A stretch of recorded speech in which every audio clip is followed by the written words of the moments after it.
নমস্কাৰ বন্ধুসকল, আজি এক অন্য নতুন ভিডিঅ'লৈ আপোনালোকক স্বাগতম জনালোঁ। আজি এক বিশেষ কাৰণত এই ভিডিঅ'টি প্ৰস্তুত কৰিলোঁ। কাৰণটো হ'ল কি, আজি সাংঘাতিক অসহনীয় উত্তাপ বৃদ্ধি হৈছে দেশত। এই উত্তাপত থাকিব পৰা নাই, গা ঘামেৰে জোল বৈ গৈছে। সেয়েহে এই চাৰিকৰীয়া নৈৰ পাৰত, এইখন চাৰিকৰীয়া নৈ, এই ৰাস্তাৰ কাষত, গছ কাটনি ৰাস্তাৰ কাষত এই গছ গছনিৰ তলত আহি কিছু জিৰণি লৈছোঁ। এই ঠাইডোখৰত থাকি এটাই মোৰ অনুমান হৈছে। কি অনুমান হৈছে জানেনে? ঠাইডোখৰ চাওক, গোটেই গছেই গছ। এই গছ থকাৰ বাবে ঠাইডোখৰত সুন্দৰভাৱে ছাঁ পৰি আছে আৰু ঠাইডোখৰ ঠাণ্ডা হৈ আছে। ইয়াকে প্ৰমাণ কৰিছে, যদিহে গছ গছনি থাকে তেতিয়াহ'লে মানুহ তথা জীৱকুলৰ বিপদ নাহে। যদিহে গছ গছনি নাথাকে সাংঘাতিকভাৱে উত্তাপ বৃদ্ধি হ'ব আৰু আমাৰ বিপদ আহিব। চাওক কি সুন্দৰ সেউজীয়া পৰিৱেশ। এই ঠাইডোখৰত সুন্দৰভাৱে ঠাণ্ডা বতাহ বলি আছে। কিয় বলিছে? তাৰ ঠাইডোখৰত গছ গছনি আছে। আমি যধে মধে গছ গছনিসমূহ কাটি তহিলং কৰি দিয়াৰ বাবে আমাৰ জীৱনলৈ ভয়ংকৰ বিপদ আহিছে। এনে বিপদ আহিব ভৱিষ্যত ভাবিছোঁ। এনে যদি গছ গছনি কাটি তহিলং কৰি গৈ থাকে তেনেহ'লে জীৱকুলৰ নিষ্ঠা নহ'ব। অসহনীয় উত্তাপে মানুহক কিমান হাৰাশাস্তি কৰিছে তাৰ কোনো ঠিকনা নাই।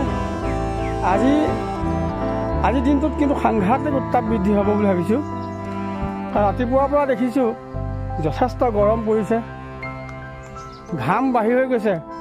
একো কাম নকৰাকৈ গাৰ পৰা আপুনি ঘাম বাঢ়ি গৈছে, দুৰ্বল লাগি গৈছে, গাৰ পৰা বেছি ঘাম ওলাইছে। সেয়েহে ভাবিছোঁ আমি যদি সকলোৱে যদি গছ গছনি ৰোপণ কৰি যদি পৃথিৱীখন সেউজীয়া নকৰোঁ তেনেহ'লে ভৱিষ্যত আমাৰ ভয়ংকৰ বিপদ আহি আছে বুলি আমি ধাৰণা কৰিব পাৰোঁ। আমি প্ৰত্যেকে এই সুন্দৰ পৃথিৱীখন সুন্দৰভাৱে গছ গছনি ৰোপণ কৰি সেউজীয়া কৰি ৰাখিলেহে আমি বাচিব পাৰিম। নহ'লে কিন্তু আমাৰ সাংঘাতিকভাৱে বিপদ আহি আছে বুলি অনুমান হৈছে। সেয়েহে আজি এই কথাকেইটা ক'লোঁ। কিয় ক'লোঁ? আজি দিনটোত মোৰ যিটো অনুভৱ হৈছে সেই অনুভৱৰ পৰাহে এই কথাকেইটা কৈছোঁ। এনেধৰণৰ যদি মানুহে গছ গছনি কাটি ধ্বংস কৰে পৃথিৱীয়ে ধ্বংস হ'ব। পৃথিৱী ধ্বংস হ'লে আমিওতো ধ্বংস হ'ম। সেয়েহে ভাবিছোঁ প্ৰত্যেকে এই পৃথিৱীখন ৰক্ষা কৰাত মনোযোগ দিব লাগে, গছ গছনি ৰুব লাগে, গছ গছনি বিনা কাৰণত কাটিব নালাগে। এজোপা গছ কাটিলে আৰু দুজোপা বেছিকৈ ৰুব লাগে।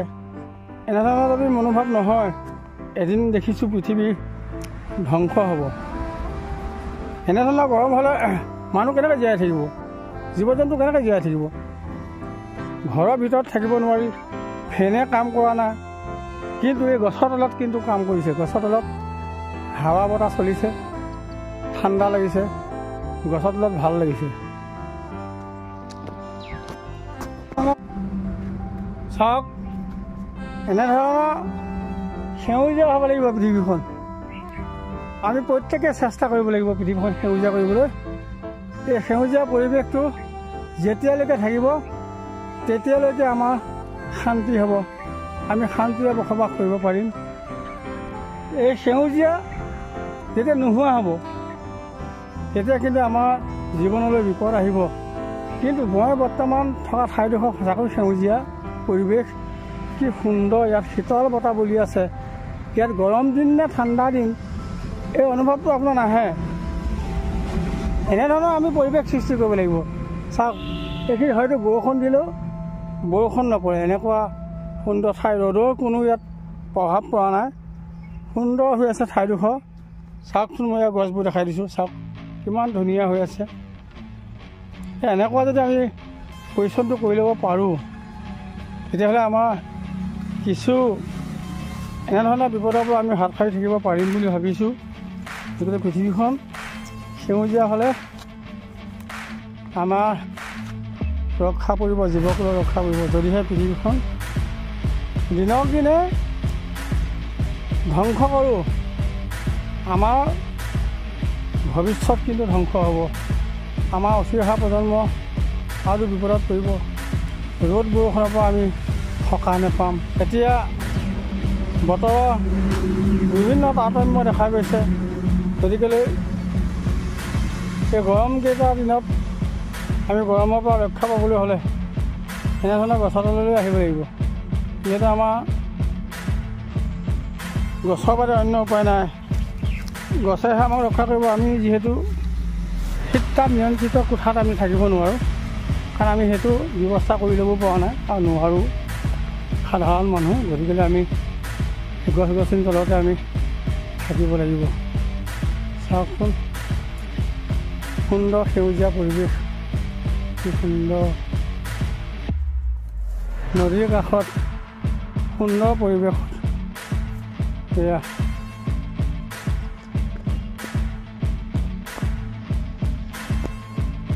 এয়া নদীৰ কাষতে পাৰত এখনি নাও তলা দি থোৱা আছে। সেই নাওখন পালোঁ, সেই নাওখনতে অকণমান বহিলোঁ, বহি অকণমান নিৰ্মল বতাহ গ্ৰহণ কৰিছোঁ। চাওক কি সুন্দৰ পৰিৱেশ। এনে পৰিৱেশত থাকি সঁচাই ভাল লাগিছে। নাওখন দেখুৱাই দিছোঁ, নেদেখি নাওখন, সেইখন নাও, সেইখন চাওক, সেইখন নাওখন চাৰিকৰীয়া নদীৰ বুকুত এখন নাৱত উঠি অকণমান ভিডিঅ' কৰিছোঁ। নদীৰ কাষৰ যি সেউজীয়া, সেই সেউজীয়া উপভোগ কৰিছোঁ। কি সুন্দৰ পৰিৱেশ। মই এতিয়া নাৱৰ পৰা উঠিছোঁ, সেউজীয়া ভাল লাগিছে, অত্যন্ত ভাল লগা ঠাই এডোখৰ। শ্বিলঙৰ দৰে লাগে এডোখৰ বোলে। মই শ্বিলং গৈ পোৱা নাই, এডোখৰ বোলে শ্বিলঙৰ লিখে লাগে। হা, দাৰ্জিলিং নি? অঁ, সেয়া ৰাস্তা কাষেৰে অকণমান ফুৰিছোঁ, চাহে চাহে, কি ধুনীয়া পৰিৱেশ। চাওক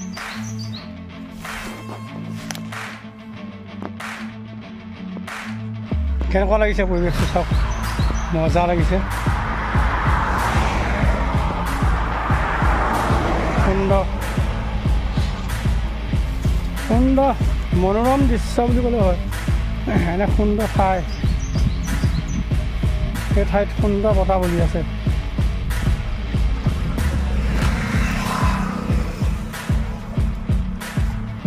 কাষে এখন চাৰিকৰীয়া বহি গৈছে।